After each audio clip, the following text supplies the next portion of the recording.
Via degli Imperatori, dalle parti di San Leone ad Agrigento, da sempre è stata terra di nessuno dal punto di vista dell'igiene pubblica, con la zona dei cassonetti per la raccolta dei rifiuti trasformata in discarica.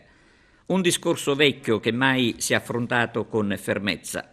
Sabato qualcuno ha ritenuto di bruciare i cassonetti strapieni, ritenendo di risolvere in questo modo il problema.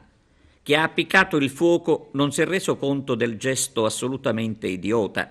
Purtroppo non si riesce a comprendere che in questi casi il rischio per la salute è altissimo a causa delle esalazioni. C'è da dire che in Via degli Imperatori sabato, oltre al rischio di rimanere intossicati, è stata grande la paura dei residenti per l'incendio dei cassonetti.